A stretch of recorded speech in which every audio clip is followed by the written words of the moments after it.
'Twas the night before Cagemas, when all through the ring, not a creature was stirring, not even Eddie King. The steel walls of the cage were erected with care, in the hopes that 4 Nick Cages soon would be there. Soon the audience filed in with homemade signs, while visions of suplexes danced in their minds. And now I begin my judge intro with a roar. Welcome to Smash Fiction, where we pit 2 or more Nick Cages against one another in battle, using strength or wits or sanity unraveled. This week, Sean Archer versus Stanley Goodspeed versus Terrence McDonagh versus Joe Majors?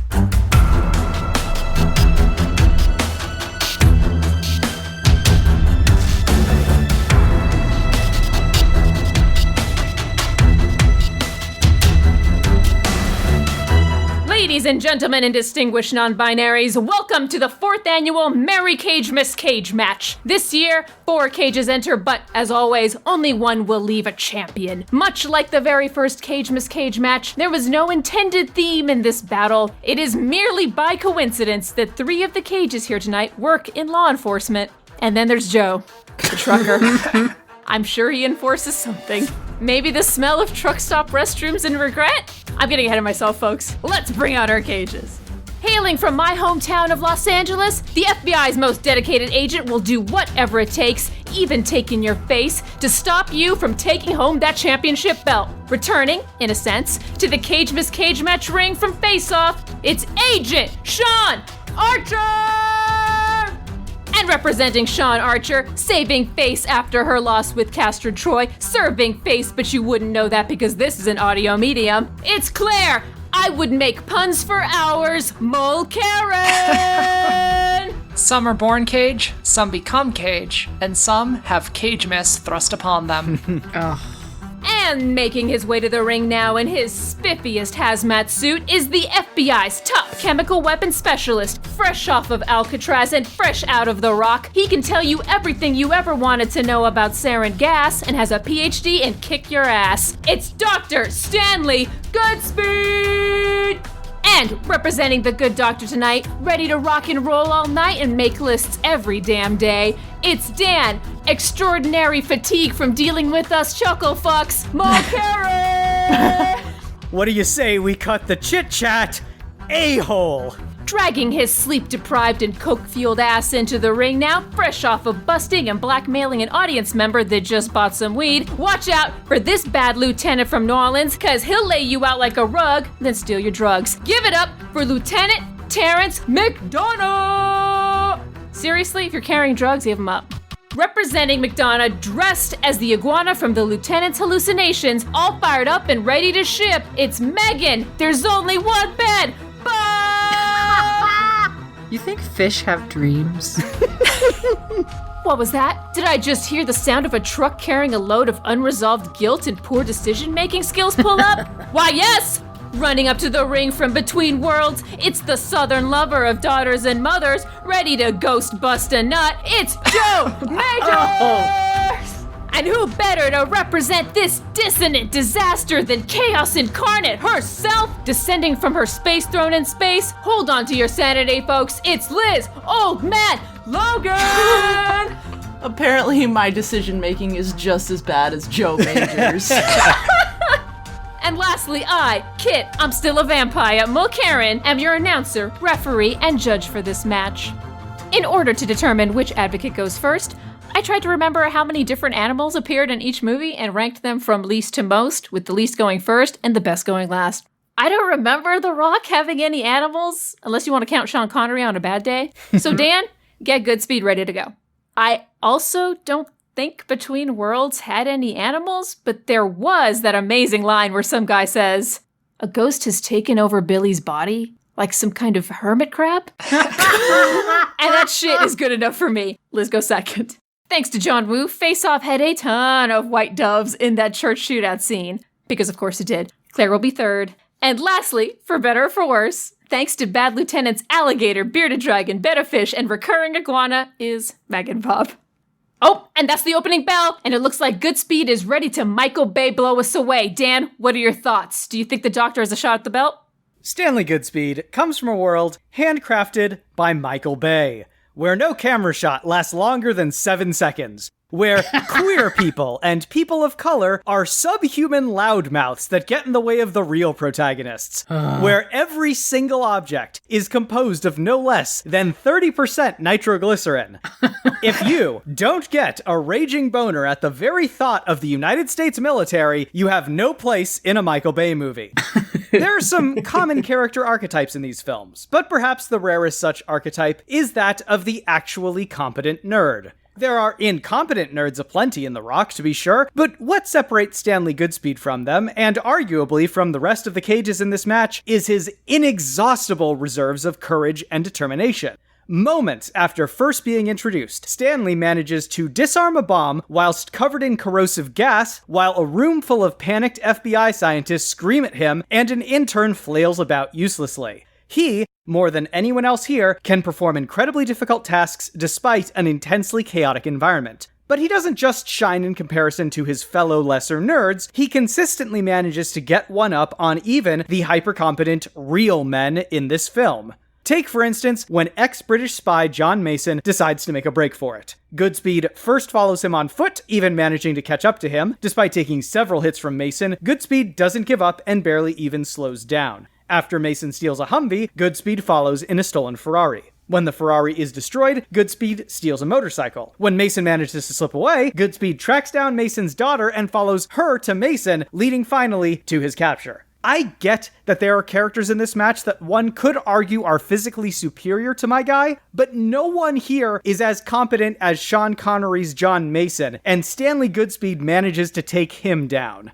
Yes, there is a certain degree of haplessness to the way that Goodspeed goes about doing things in many of the action scenes, but anytime a skill of his is tested, he succeeds. Guy throws a grenade at him, he throws it back before it explodes. Mason about to be killed by an enemy soldier, Goodspeed pulls off multiple headshots on the bad guy using a pistol. Goodspeed, stuck in a crashed Ferrari with a flaming trolley car rolling toward him, jumps out, evades the trolley, and steals a motorcycle so he can continue his chase. Goodspeed takes out a trained and experienced soldier by tricking him into standing in front of a rocket and then firing it. How's that for perfect situational awareness? Later, he tricks another soldier into letting his guard down by leaving a tracking chip MacGuffin in sight, then getting the drop on him when he goes for it. It's no wonder that the first thing we see him do in this film is executing a weird Rube Goldberg device in his office. He has a keen mind, thinks ahead, and executes his plans perfectly. Now, Miles isn't here for this episode, so Meg and Bob, you're going to have to be our designated wrestling aficionado for the purposes of my final point. So you know, as we all know, that there's a type of character in pro wrestling. The guy who doesn't give up. Now, there are plenty of wrestlers that might be faster, or stronger, or more experienced. But time and time again, it's the ones who refuse to accept defeat, who remain standing long enough to take advantage of an unforeseen opportunity, who use their brains, understanding, and tenacity, that will end up taking the win by the time the bell rings. In this match, that person is Stanley Goodspeed, and he'll be holding his twin green flares aloft in victory when the credits start to roll. Oh! Did you see that? I was not expecting Joe to open up on Goodspeed with his signature move, the 18 cartwheeler. Joe is not messing around. Liz, can you tell us what we can expect tonight? Okay, so I'm here to tell you about Joe Majors. I wish I didn't have to tell you about Joe Majors, but here we are. So just like every actor in Between Worlds, I'll proceed to nonchalantly tell you how Joe Majors would totally beat every other Cage here. I hate myself. You picked this movie, dude. All right, full disclaimer. I had never seen Between Worlds. I pulled up Nick Cage's filmography, a visual filmography, and looked at all the covers. Between Worlds seemed pretty interesting. Cage looked kind of badass, like his old Con Air self. And there was another guy, you know, like holding a pistol, looking like real serious. So I was like, oh, maybe this is like a buddy cop thing. Maybe. Oh, yeah. Hermit crab guy. Yeah, hermit crab guy. So I thought, oh, this looks cool. And then I watched it and I said, I've made a terrible mistake. So, getting those formalities out of the way, imagine a man down on his luck, down on his truck, and with a terrible haircut and shave. Throw in a stained shirt, some horrendous boots, and leather pants that fit far too tight, and you've got this total beefcake of a man, since he gets more ass in this movie than I would have ever anticipated. Ask Kit! I was legitimately pleading for him to not sleep with another woman. Sorry, I'm supposed to be defending this guy. Wherever Joe seems to be in his life, one truth remains. He can kick your ass, I guess. Around 5 minutes into the movie, well, however long it was because my brain had melted by then, he already beats the shit out of his first victim while getting rung up by Ricardo. Inside the gas station, he hears some struggling in the bathroom with his superhuman senses. He immediately jumps into action and kicks the shit out of a guy choking a woman against a stall. His horrendous boots are actually one of his secret weapons as well, as he knocks the guy unconscious via kicks to the stomach. Amazing. Just wait till I get to all the rings he wears. All what? 6 of them? I couldn't be bothered to rewind and count them, so please forgive me. I mean, he's strong enough to lift and choke someone out. He can take a socket wrench, drop 4 feet to his chest like a champ, and he has tons of stamina, having been able to have more sex in this movie than I ever wanted to see, and even read a book titled Memories by Nicolas Cage while fucking. He knows how to use a baseball bat to mercilessly beat the shit out of someone, and if that fails, isn't afraid to take control of someone's gun and shoot him dead too. Yeah, be real proud of that, Joe Majors. But see, he's more than just a smoking, drinking, sitting all day ass of steel. He can be stealthy and hyper-aware too. As he was hugging one of the main characters, he stealthily reached behind her, unscrewed some prescription drug cap, and proceeded to drink the contents, replaced the cap, put the bottle back, covered up his deception without her ever noticing. Amazing. While one of the main characters out, in fact, this same stupid bitch, he gets far too chummy with the other woman in the house, and is still able to hear the first main character pulling back into the house while he's literally finishing up. I've got to try to get through this. Everyone, please be supportive. Stop. You can do this, Liz. You can do it. Yeah, that's right. Because even with all those other terrible things, he's actually secretly a doctor. What? We find this out when he utters the phrase, "The more you rest, the more you'll heal. And the more you'll heal, the better you'll feel." I hate everything. He even knows that coffee is a constrictor. You'd like to have him on a desert island. He even expresses concern for one of the main characters' strangling business and for how hard she got bonked on the head by her daughter. He even expresses concern for the guy he just shot who was trying to kill him. God bless him. In summary, Joe Majors is a jack of all Cage, and I mean that in more ways than you probably are thinking. Joe Majors has another secret identity. He's not actually Joe Majors. Just wait. At the end of the movie, and this is a spoiler alert, but don't watch it, and I really don't care if this spoils it for you because you shouldn't watch this anyways. Joe is overcome with grief at the realization that his wife purposefully killed their daughter. Joe proceeds to drench himself in gasoline and light a cigarette, causing himself to catch fire. Now you're probably thinking, well, he's fucking dead. However, we never actually see him die in the movie. The camera cuts away to the outside of the house. He's not dead, because this movie is actually a prequel to Ghost Rider. Joe Majors is Ghost Rider! I rest my case! Well, I'm convinced. This is the second time you've referenced that your character is kind of like Ghost Rider without realizing that Ghost Rider has never won anything. Who cares? He's still better than this guy! You know, Ghost Rider driving a big rig would be pretty sweet, I have to say. That'd be great. I'm sure. Whoa! That cloud of doves can only mean, yes, Sean Archer gets Joe in a crucifix lock, but that greasy trucker don't soften easy. Wait, did Sean just swap faces with Joe? How did he? Oh, they have the same face. My bad. Claire, you've got a lot of faith in Face Off. Tell us why. The question that we are here to answer today is not just who is the best Nicolas Cage, but which Nicolas Cage is the best at defeating other Nicolas Cages. How about the only one that has already defeated a Nicolas Cage? Twice. And this was not a sad sack Cage like Ben Sanderson or Joe Majors, or a weirdo Cage like Edward Malis or Terrence McDonagh, or even the rare nerdy Cage like Ben Gates or Stanley Goodspeed. This was Castor Troy, a gun shooting, speedboat racing, John Woo-ass top shelf action movie Cage. But what was his downfall? Sean Archer, a seasoned FBI agent and of course your standard action hero parody of competence. He's a crack shot and a master of hand-to-hand combat, but those are just words. To give you a sense of the level that this cartoon-ass movie is operating on, when Troy is fleeing in an airplane, Archer flies a helicopter into that plane's tail fin to dent it in such a way that it cannot take off, and does so without damaging the helicopter that he is piloting. Like, what?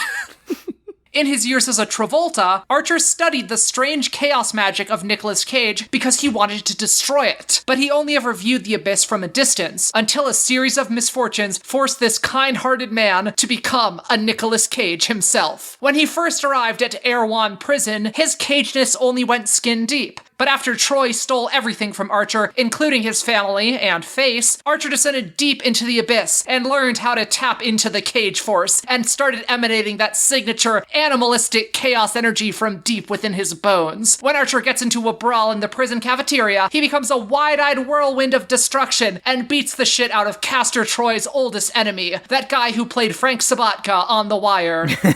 But Archer also shows that he is capable of turning up and down the dimmer on how cagey he is, in order to best fit his current situation. You see, he's a daywalker, all the strengths of a cage with none of the weaknesses. This is perhaps best demonstrated when Archer decides to break out of his high-tech super prison. He learns that the only time the guards remove your magnet boots is when you're getting electroshock, so he steals a cigarette from a guard and starts a prison riot, but then lets the guards beat the shit out of him with blackjacks and stays on his feet for a surprisingly long time, his only goal being holding on to his cigarette and acting really extra so they bring him up for electroshock treatment. When he gets there, he sees the aforementioned Frank Sabatka from The Wire, who literally just tried to kill him. Archer says one sentence to him and convinces him to team up so they can break out together. Speaks well for Archer's ability to forge temporary alliances with people who have no reason to trust him, like, let's say, everyone in this match. Anyway, the dude agrees, starts wrecking shit. Archer burns a guy trying to cuff him with his stolen cigarette, and given that the whole facility is going to shit because of the riot, Archer escapes and then discovers that the prison is actually on an offshore oil rig, shrugs, dives into the ocean, and swims to shore. Remember Sean Connery in The Rock? He was without a doubt the coolest person in that movie, and the coolest thing he ever did was break out of Alcatraz? Yeah, Sean Archer broke out of sci-fi super Alcatraz like 15 minutes after he thought it might be a good idea, with no plan whatsoever, just kinda rolling with it. Archer's unique ability to surf the waves of chaos and accomplish his goals while multiple people are trying to kill him is demonstrated all throughout the film, like when the FBI, led by Troy Volta, attacks the criminal hideout where Archer is crashing. Cops everywhere, wearing body armor, armed with automatic rifles and firing off goddamn rocket launchers at him. Not only does Archer have to escape from this bullet hell without killing any officers coming after him because he's still a cop, he also is carrying a kid in his arms the entire time, Castor Troy's illegitimate son, who he is trying to get to safety. And our boy does it all. Or how about that time he ended up in a 7-person Mexican standoff where 4 of the people involved wanted him dead, and he only had 2 allies on his side, and only one of his allies had a gun. Archer not only escapes, he also kills all of the bad guys except for one who runs away, and saves his unarmed wife from Troy, who was holding her at gunpoint.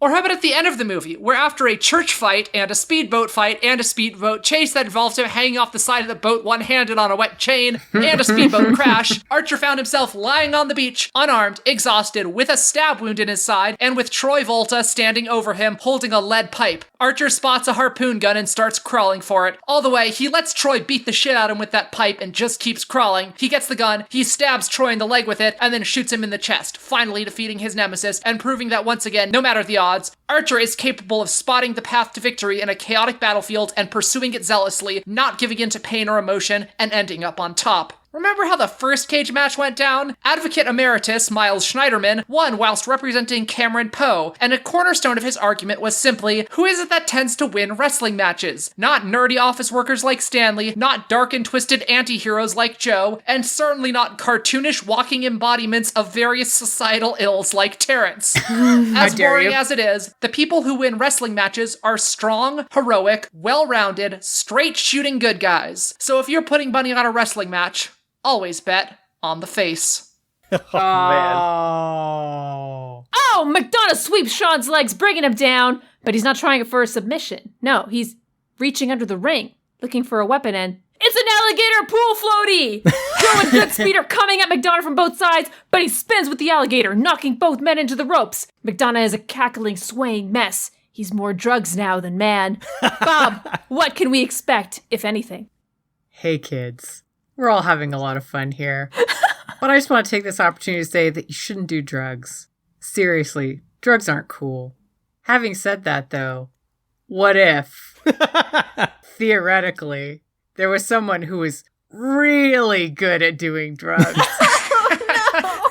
Like a champion of doing drugs and was still able to get shit done. That still wouldn't make drugs cool, but it'd be pretty impressive, right?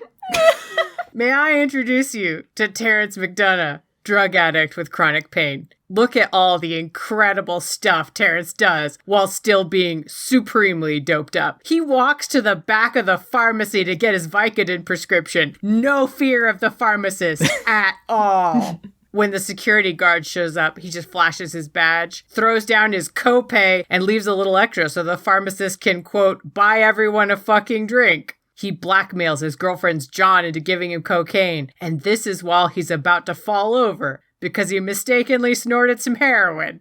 He threatens another John, the guy I've called in my notes, oh yeah, guy.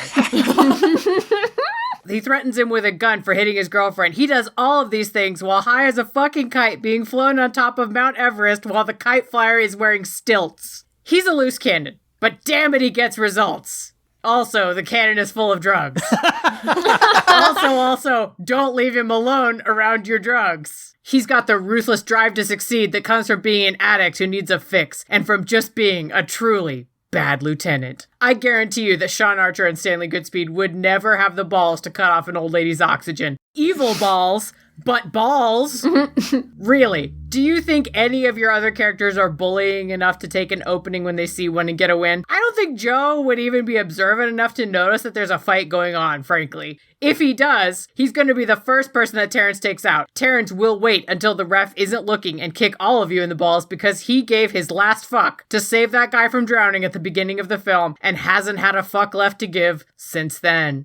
Speaking of that, he's fearless. He'll get in swamp water filled with poisonous snakes. He'll touch an iguana, actually a bearded dragon, and watch it sing a ballad. He'll watch a soul breakdance, and none of it phases him in the least. The last thing he was scared of is not being able to get his drug fix, and since then, he hasn't been afraid of much. He hasn't needed to because he's a cunning asshole. He's so cunning that he gets someone else to steal drugs for him. Take one look at Joe. Joe would kick Sean Archer in the taint for some quality drugs rather than that baby cough syrup stuff. Terrence can make that happen. Terrence can also plant evidence on people. Look who brought a crack pipe to the ring, Stanley. I'm not an expert in UFC or whatever, but I'm not betting against the guy who has a lucky crack pipe, and I'm pretty sure bringing a crack pipe to the ring is a disqualification. And since we're on the subject of betting, Terrence McDonagh is the ultimate Cinderella story. There is no way that this walking disaster should be able to keep down a job holding up a sign for a local furniture store, and yet he goes from in debt, addicted to drugs, no evidence against the murder, in a fight with oh yeah guy, to rolling in 10K, DNA evidence against the murder, an apology from oh yeah guy, promoted to captain in the New Orleans PD, and clean with a kid on the way with gorgeous Ava Mendes. Okay, mostly clean, because he's still got a little bit of a heroin problem. But we've said many times that bad writing isn't inadmissible in smash fiction, and this is some of the goofiest writing we've ever seen. Against all reasonable narrative forces, Terrence wins and gets what he wants. Does he have luck powers? Did he make a pact with Satan? Is this a drug hallucination? Who knows? It's a Werner Herzog film and therefore impossible to tell. The point is, though, that Terrence needs this win. He needs it more than anyone else here. He needs the money and he needs the drugs he can get with the money. He'll go further to get the win no matter what, even if it does mean ruining those beautiful, beautiful Swiss cotton underpants. McDonagh and Joe are in each other's faces now, McDonagh clearly trying to tap into his drug-fueled frenzy mode in an effort to intimidate the larger Cage, but Joe's not standing down. Megan Bob has pulled out her laptop and, yes, she's beginning to write fanfic about the two. Over at the other end of the ring, the two FBI Cages, Sean and Goodspeed, also appear to have words for each other. Hard to tell over the roar of the crowd, but it seems like Sean just called Goodspeed a nerd, which seems appropriately harsh for that goody-goody dad. Maybe the advocates have more colorful things to say about Goodspeed during the rebooties. Advocates? So all these movies, this isn't gonna make any sense. All these movies have absolutely unhealthy amounts of Nick Cage sex. So I've ranked all the characters on a scale of Nick Cage to Nick Cage! Ew, ew, ew. Stanley Goodspeed is solidly at the bottom with a no Cage. Goodspeed, more like no speed. He can't even finish. He lets work distract him from the lovely lady on his lap. Wow, way to fail, Stanley Goodspeed. Okay. First of all, the scale should obviously be called Dick Cage, Liz. What are you doing? Like, Okay, I'm trying to keep this somewhat family friendly. Jeez. Okay, I can't really speak to this because it's all kind of like anecdotal. There was a friend of mine who used to compete in some form of, I think it was boxing or kickboxing or something like that. It was some kind of like competitive martial art. And for like a week or two before he had a match, he would stop having sex. It had to do something with like building up testosterone and like kind of like fueling your frustrations and etc. I don't know that that's scientific, but my friend, who was for the record, who was a very good fighter, really swore by it. So if it has any connection to this fight, I think it's a mark in Stanley's favor. Terrence is willing to do all kinds of things that Stanley wouldn't dare do, and is willing to go farther than Stanley would. Like, Stanley's going to follow the rules. Terrence isn't going to follow the rules. He's going to load up on drugs so he doesn't feel anything when he gets hit. Yeah, I mean, I'd say that there's probably a non-zero chance that the drugs that Terrence loads up on he thinks are crack but end up being heroin and he ends up falling asleep in the ring. That happened one time. Stanley goes up against a lot of guys who are very willing to break the rules in The Rock. He still manages to get the better of them because he's smarter. He has more perseverance, you know? He's able to work his way through. Like, morality doesn't really enter into it. Stanley Goodspeed could borderline be a sad sack Cage, if we're being honest.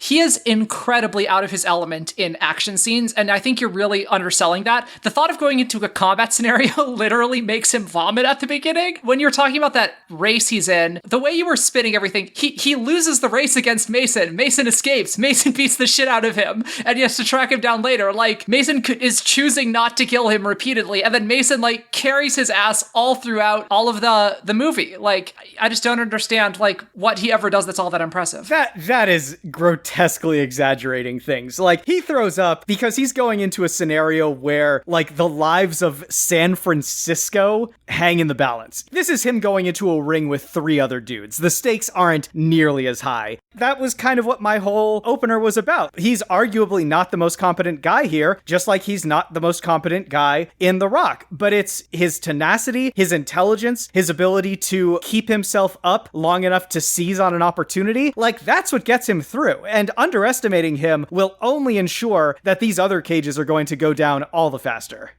I don't mean to interrupt this dump fest on Goodspeed, but I am gonna need you guys to look back over at Joe. He's stolen McDonagh's alligator pool floaty and is now vigorously humping it. If I have to look at that, so do you.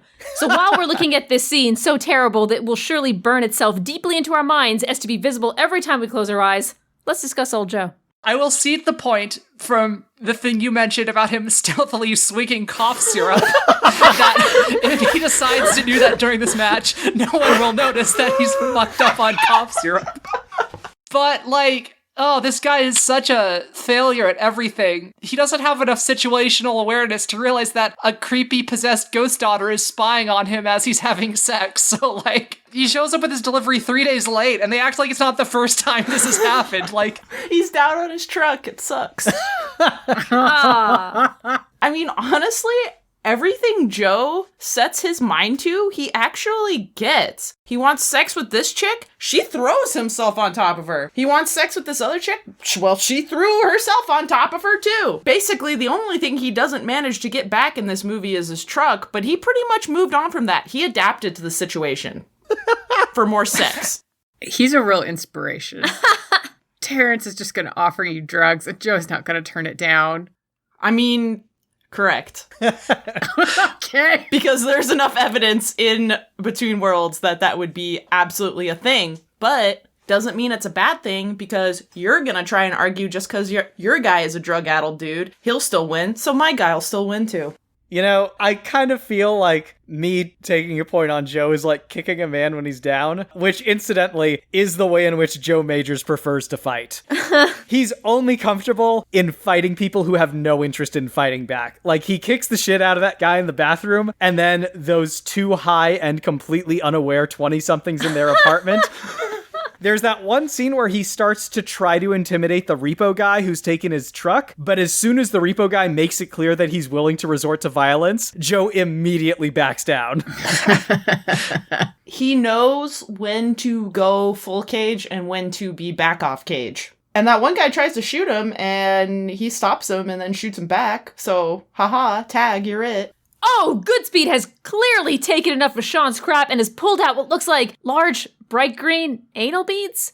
I don't want to assume how he snuck those into this match, but I think Sean already has, as he seems pretty afraid of them. He's screaming at the crowd now about gas. Caramel wet one? That's all I can really pick up from his mouth movements. Anyway, what can you tell me about Sean other than his understandable distaste for possibly used anal beads? He's an emotional house of cards. When he sees these other cages, Sean is going to lose his shit. Like, forget dealing with us. He's in trouble if there's a reflective surface nearby. Being haunted by nightmares of the face of Nicolas Cage has been this man's life for years. Same, dude. You are correct. The face of Nicolas Cage was what killed his son. But we see that as the movie goes on, when he ends up in the scene where there's like all the mirrors around and he sees his face everywhere and he's like talking to Castor Troy through a mirror, it actually just kind of gets him into a fury. When he sees that face, like, he just like goes all out and like taps into that strength, and like he gets that like, I will destroy you, I will avenge my son type thing. If he's surrounded by a bunch of, phantom Nicolas Cages, one, that's just Tuesday for him. That's just his life. And two, that's just he's gonna be way more motivated to kick all these people's asses, because who knows, one of them might be Castor Troy and he can't take that risk. He's gotta beat him. Claire, you were really talking up how impressive it is that Sean Archer is finally able to, like, take down Castor Troy over the course of Face Off. I just want to remind everyone, it takes Archer at least 6 years to take down Castor Troy. Probably more than that. Like, 6 years is just how long it takes after his son gets killed, aka when he really starts applying himself. He's really only capable of taking out an enemy after he's, like, gotten to study them for the better part of a decade and has a father's vengeance behind him. Having to work off the cuff against a bunch of strangers really doesn't seem to be his thing. Castor Troy is just a ridiculous individual. Once he gets into a room with him, we see that he's able to kick his ass. He kicks a knife out of his hand. He wins both of the fistfights he gets in with him. The hard part of beating Castor Troy, it's not going to take him 6 years to beat these people in a fistfight. The hard part is that he's like a terrorist criminal guy who covers his tracks, who's like always on the run. He doesn't have to figure out where like Terrence McDonagh lives. He doesn't have to like follow Joe Majors across different country lines, like trying to extradite him or some shit. He's in the room with them. He just has to kick their asses. Like, that part does not take very long. He does it very quickly both times he fights him. It's less than a minute. Sean Archer's an idiot. At the end, when he is having his ultimate showdown with Castor Troy, they make a comment about how they both know their guns. They don't. At the end, they have a shootout, and then they're, ending up pointing their guns at each other. I didn't care what kind of gun Travolta was using. I cared what kind of gun Castor Troy was using. Because Sean Archer thinks he knows that there ain't no more rounds in Castor Troy's gun, and even gets it to the point where he has a long drawn-out conversation, and Castor Troy pulls the trigger. There's no round in it. Well, guess what? That's an idiot thing for Sean Archer to assume, because the gun Castor Troy was using was a 1911, which is a recoil-operated handgun, which means after the last round is fired, the slide of that handgun locks back on the empty magazine, and it is clearly, you can see it, to be unloaded. So the fact that he allowed it to get that far with Castor Troy pointing a gun at him, which in no situation would not have been loaded, his head would be blown off. He's an idiot. Castor Troy has a weird, like, specially modified fucking gold weird-ass gun. You don't know what sort of modifications he's made to it. It might be different in some ways. It's a weird, ambiguous scene, and I think there's a lot of different ways to read it other than Sean Archer is an idiot. Oh, chemical weapon. That makes more sense. Actually, does it? I don't have time to ponder that. Because McDonagh has taken back the alligator pool toy, now a sad, deflated shell of its former self, much like McDonagh. Oh, he's got Joe on his knees against the ropes, and McDonagh is using the pool toy to strangle Joe. Seems like he might be going too far with it, actually. Here's hoping the referee gets in there to stop it. Oh, wait, I'm the referee. Okay, hold on. Hey! Cut it out! Well, I tried. Thoughts on the naughty lieutenant, everyone?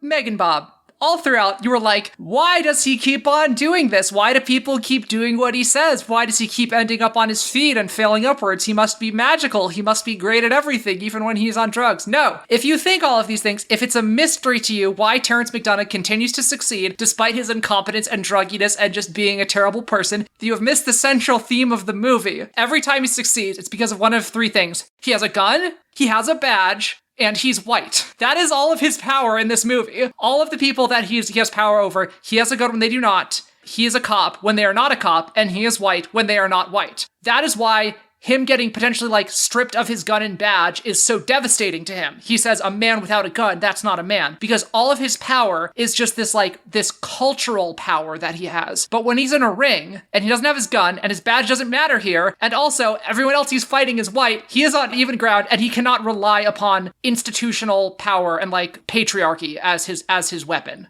I suspect he's going to bring the gun to the ring anyway. That just seems like a thing he would do. Would it be a disqualification? Only if the ref doesn't, wants to get shot, yes. But that's exactly the kind of shit he would do. I don't want to get shot. I was told when I was representing Castor Troy, he could not sneak a gun into the ring. That's why I pivoted and said he had 2 golden chairs. But Okay. I just want to say the previously established cage match precedent. He brings a very, an official police chair that he has. I don't think any of the cages in the room are the biggest threat to Terrence McDonagh Cage. I think it's going to be all the drug dealers and bookies he's previously swindled are just going to swarm us and actually kill us all. You know, I did not see this argument coming, but now that you say it, I think there's something to this. What I'm going to say is that he is going to rely on his institutional power to say, I will get you the money. Or can I pawn you off? Hey, guys, what if I promise to win this match for you and then you can bet on it now? And then that way you can get all your money back, right? Right? Also, let me give you this little packet of heroin so that way, sweeten the deal. I'm kind of doubtful that Terrence can even climb up the cage with his back in the condition that it's in. He's definitely not pulling off any suplexes or anything, and the second that one of us hits him in the wrong spot or in the wrong way, he's gonna be out. He's gonna be down on the ground. Oh man. Dan, crack is a hell of a drug. Sure. And a good substitute for spinal health, too. I'm not saying it will fix him. It damn sure won't. It will make him incautious when he should be much more aware of what he is doing to his body. But if he doesn't realize that it would be inappropriate to get jacked off in a car park and smoke crack, I can't see him having any problems going, fuck yeah, I'll get my back wrecked while I'm smoking crack. Poor judgment, the ultimate cage weapon. Hold on, there's a strange green gas filling the ring. Oh no. It looks like Goodspeed's anal beads of mass destruction burst into chaos. Why didn't we do something about those sooner? Wait, those flashes of light. That sound. A bell that rumbles like thunder. It's the lightning round! No!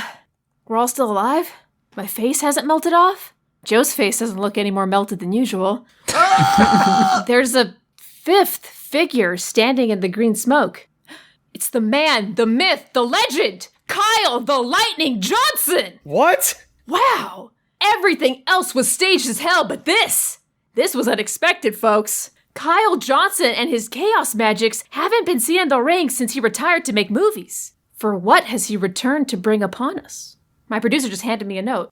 And the cage has been opened. All of the Nick Cages are filing out behind Johnson. He's taking them backstage. What does this note say?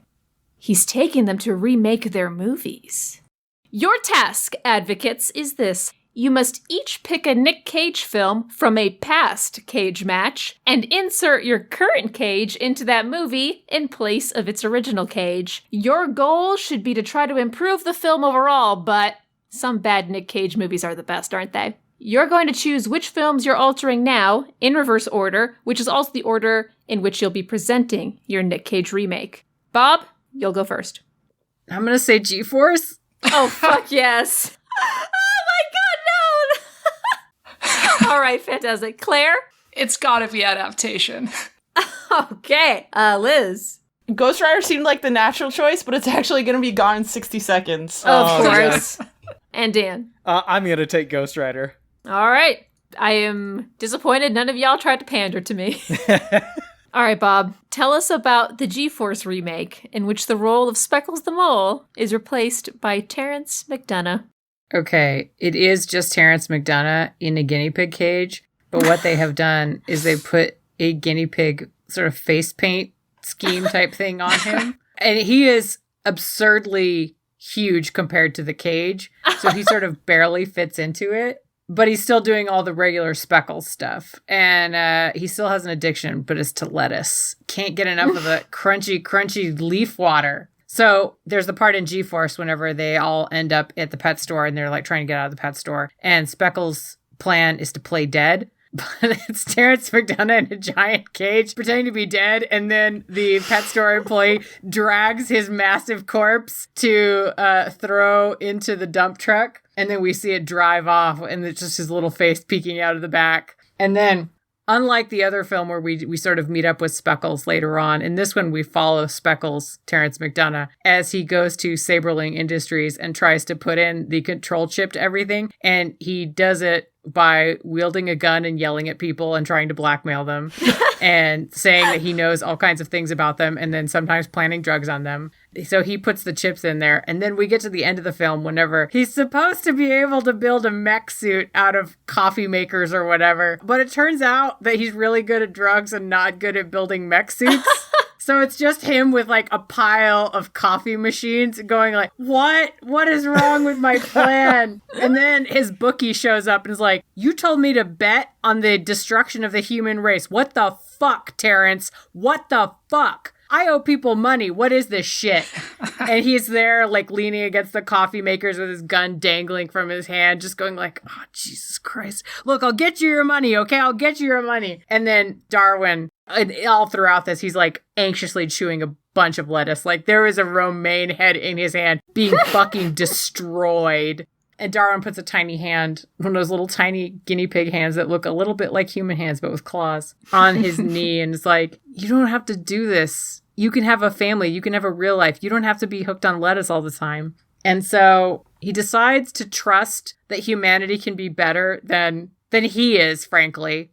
And so he goes to rehab, and then he has a beautiful guinea pig family with guinea pig Ava Mendes. Against all fucking odds. All right, Claire, tell us about this adaptation remake in which Charlie Kaufman is instead Sean Archer. Sean Archer Kaufman is a screenwriter who is hired to write an adaptation of a book called The Orchid Thief, written by Susan Orleans. And as he's doing so, he's having a really hard time cracking it. So as he's doing so, he's pestered by his annoying twin brother, who is Castor Kaufman, who looks exactly like him, of course, and also wants to be a screenwriter, but he wants to write like ridiculous, over-the-top action movies, the sort of like that sort of stuff that John Woo would make. But but Sean Archer Kaufman, he's got no time for that lowbrow nonsense. He's a classy man. He wants to make intelligent action movies, like the kind made by Shane Black. It's a very, very, very different. But anyway, out of a misguided desire to help his brother, Castor Archer ends up kidnapping Susan Orleans and taking off her face and then putting it on his own and then living as her so that he can do research for his brother's behalf to understand what it's like to be Susan Orleans. And, Sean Archer, he can't stand that, of course. That's a terrible thing to do to a woman. So he needs to get her back, but he doesn't know how to get close to her. And he realizes that the only person who could get close to his brother is Robert McKee. So he captures Robert McKee and steals his face. And so, they have a bunch of ridiculous action scenes, like a shootout in a botanical garden and like an airboat chase through a swamp. But then at the end, Susan Orlean and Robert McKee, who don't have faces, end up taking the discarded Nicolas Cage faces and attaching them to themselves, and then forming an alliance to get revenge on the two Nicolas Cages who stole their faces. They end up blowing up the other two Nicolas Cages, and their faces are kind of messed up, so Susan Orlean and Robert McKee have to just keep living forever with Nicolas Cage faces. But they write a movie about their experiences together, merging Robert McKee's like standard Hollywood style and Susan Orlean's more like artistic, poetic style. And after a lot of rewrites and reworking, the movie that they end up making is Face Off. All right. Liz, tell me about the Gone in 60 Seconds remake in which Rains is replaced by Joe. Joe Majors isn't a very good truck driver, and unfortunately he's made some enemies, namely his boss and the company he works for. Turns out he owes money to his boss, and for as long as Joe doesn't pay the $500, the only $500 he owes, something of his is repoed every 60 seconds. What? Wow. What? Join us on a journey where Joe is hounded by repo men. while trying to make $500, which turns out to really just be hiding out with some chick that has a horsepower and torque fetish. The last thing that will be repoed is his truck, so he is racing against the clock to prevent that from happening. Wow, you really took that movie in a different direction. Gone in 60 seconds. Okay, Dan, tell me about the Ghost Rider remake, where it's not Ghost Rider, it's a Goodspeed writer. See, he was arguably more born for this role than being an FBI. Yeah, you're right. FBI investigator. The movie Ghost Rider actually begins with Johnny Blaze as like a 17-year-old. That's where Stanley Goodspeed ends up as a 17-year-old. And, you know, in the film Ghost Rider, this is where Johnny Blaze sells his soul to Mephisto and actually ends up becoming the Ghost Rider. All of that happens in this remake the same way. But then in the original Ghost Rider, we flash forward several years and we see that Johnny Blaze has become this stunt biker. But Stanley Goodspeed is not a stunt biker. Like, that's just not the sort of career path he would pursue.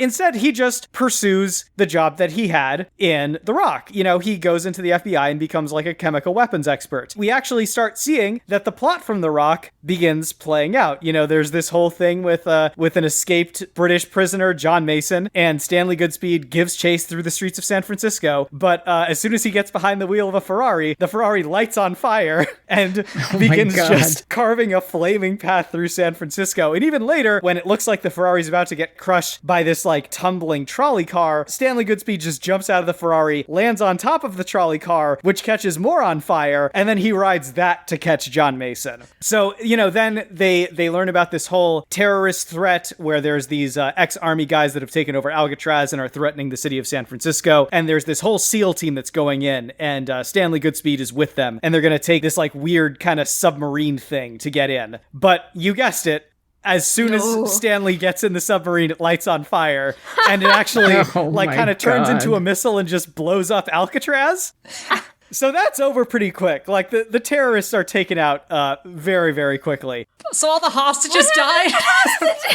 Well, I mean, it was very, we see them parachuting away. You know, it's like in the G.I. Joe movie. So, you know, Stanley Goodspeed he's ready to, like, go back to his home and marry his girlfriend and everything. But just then, the plot of Ghost Rider comes crashing back into his life because Mephisto's son, Blackheart, shows up along with these 3 fallen angels with elemental powers. And they all start attacking Ghost Rider, trying to get him to submit to the rule of Mephisto and everything. And for a little while, Stanley Goodspeed is really at his wit's end. You know, he hasn't really gotten comfortable with his powers, and even if he did, these are 4 experienced demons. They're all really dangerous. And then he thinks, all right, I need a vehicle. I need the biggest, strongest vehicle that I can so I can possess it and light it on fire and use it to defeat these guys. And then he thinks, well, hang on. I'm on a vehicle right now. Because what's a bigger vehicle than the Earth itself? Oh, no. Wow. I feel like this is what Michael Bay would do if he actually got a Ghost Rider movie. And then the Earth catches on fire and everyone dies. The end. But they all parachute off at the last second, so it's fine. Amazing. Now that we've watched about 8 hours of Nicolas Cage movies in a row, it's time to cut back to the green room, where our advocates will be waiting for me to return with the Cage Miss Champion belt. I think it really says something that this time around, I watched a film with multiple scenes that were just close-ups of lizards, and there was a breakdancing ghost, and there was a scene where Nicolas Cage threatens 2 old ladies with a gun. But that's not the movie I want to talk about right now. The movie I want to talk about right now is Between Worlds, because Liz, that movie. Yeah, it's been a good crop of movies for cross-generational body-swapped father-daughter semi-incest. Yeah. That was horrific, and I apologize to the world. There was just this moment when Nicolas Cage was having this flashback, and in it, he was reading a book called Memories by Nicolas Cage, and I was like, is this movie really good? And I've just been missing it this whole time? Nope. I will say, the one good part in it was I really like Nicolas Cage's monologue where he talks about his wife and daughter dying. It was incredible. Like, this guy's a very good actor. Yeah. And, like, he kind of elevated that. Like, that was a really powerful scene. It was one hell of a movie. I'm glad I watched it. Like, it was an experience for sure. It wasn't a good movie, but I'm glad I watched it. But to be fair, yeah, it was an hour and a half long, and it very could have easily lost half an hour of that. Yes, very easily. But yeah, you mentioned it was a good for like a lot of cop cages, 3 out of 4. Actually, it's 4 out of the 4 are also dad cages this time. Oh, You're yeah. right. Inadvertent dad cage match. I do have to say, I know we've done Face Off before, but watching it this time, I would love to see a Face Off show, like on Netflix or something. Ooh. There's like a central cast of 4 characters, and over the course of a season, they just sort of like musical chairs their identities with each other. Yeah. And so it's like every actor gets a chance to play each character. Wow. Like if you got the right cast for it, I think that would be incredibly good. I would really enjoy that. That'd be great. I want to say I had a very interesting experience watching my film Yeah. because I have medical marijuana card that I use it to help me not to fall asleep, but to stay asleep. And it kicked in way too early. And so I watched that movie higher than I have been in such a long time. I was leaning on Neil going, I don't want to be this high. And then also going, this movie is real life. I am Terrence McDonagh. This is what it feels like to be this insane. And so to me, it felt like a fucking documentary about where I was mentally and emotionally. Oh. Oh, I'm so sorry to hear that.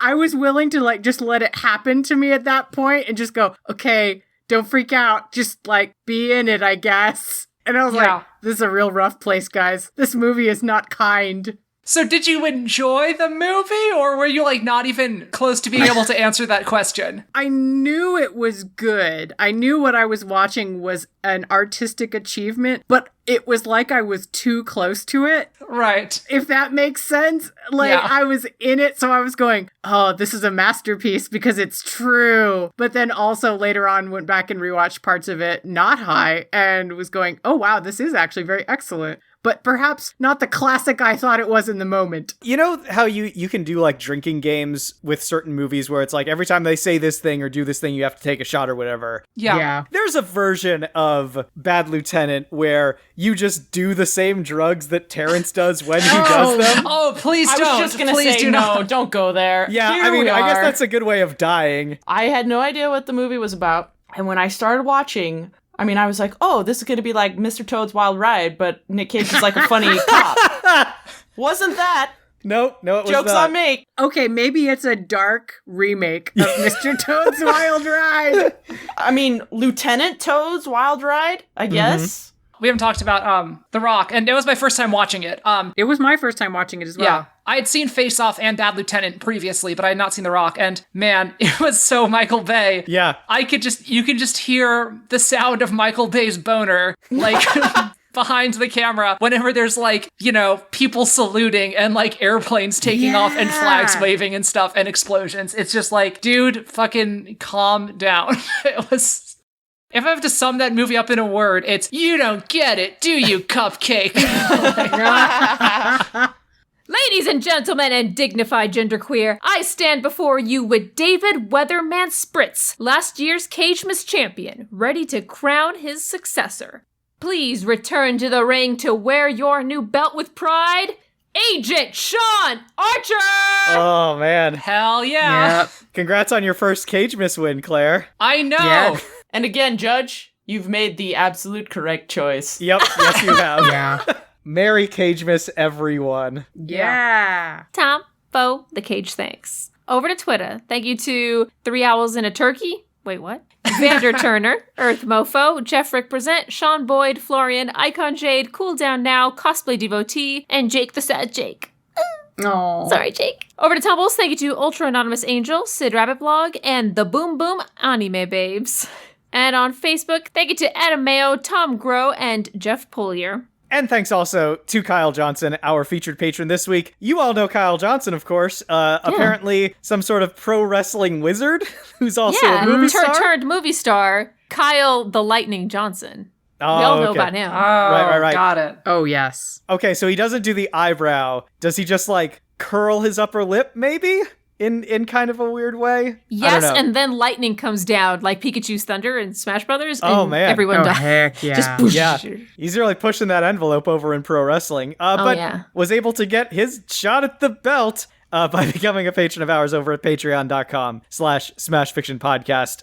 Also, I did want to say, if you missed last week's episode and you are looking for more podcastual goodness starring several of the hosts of this very show, you should definitely subscribe to Garden Plots with Skeletor, a new show that is written by Megan Bob and by past Smash Fiction guest host Marissa Bond, starring me as Skeletor. Dan is remarkable, guys. You think you've heard his Skeletor. I assure you, you have heard the barest hint of the depths of Skeletor that lie at the core of Dan's soul. Okay, but like Bob and Marissa are amazing writers. Not only are they funny, but you're actually going to learn something about gardening.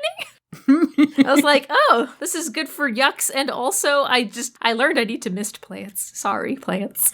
Yes, I'm not sure who this show is for. I'm going to be quite honest. But if it sounds like something you would enjoy, give it a listen. I think you might be pleasantly surprised. And, Merry Cagemas. Happy holidays. Merry Cagemas. Hope you get to spend some time with people that you dig. We always enjoy doing this particular episode, and it's largely because of the warm feelings we get from all of you. So thank you so much.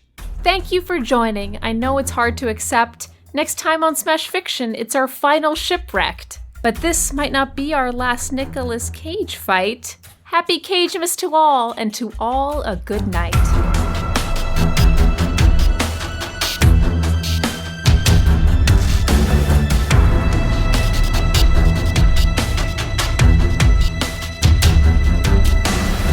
Smash Fiction is produced by Dan Mulcairn, with logo design by Claire Mulcairn. Special thanks to Kevin MacLeod of the Clan MacLeod at Incompetech.com for our theme song, Hitman. You can find us on Twitter at SmashFic Podcast and search for the Smash Fiction Podcast on Facebook, Tumblr, and YouTube. Subscribe on Apple Podcasts or your podcatcher of choice, and if you leave us a good review, we shall become more powerful than you can possibly imagine. Smash Fiction is made possible thanks to our supporters on Patreon at patreon.com/smashfictionpodcast. Please consider donating as little as $1 each month. It helps us keep the show going, and we have great rewards and extra content for those who help us out. If you have any suggestions, feedback, or other contributions, send them to us at smashfictionpodcast@gmail.com and help us continue the fight.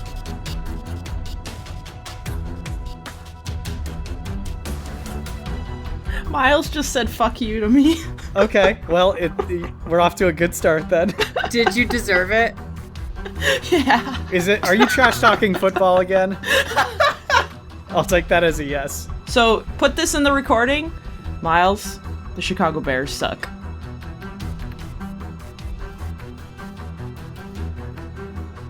We didn't get to mention it, but I assume that Sean Archer's finishing move is just that lingering, awkward face touch, right? Absolutely. It's a submission. He just does that and people tap out. Like, Oh my god. I mean, I yes. tap out watching it, so yeah, I can only imagine. I was so unsettled. I was like, all right, fine, you do it to a child. Okay, I can kind of understand why a child wouldn't know to go, you're fucking weird. But then he does it to his wife and his kid, and I was like, you're a creeper. Yep. Who made that decision? Was that you, John Woo? Did you think that's, like, sweet? That's what you do to a dead body. Oh, yeah, you did.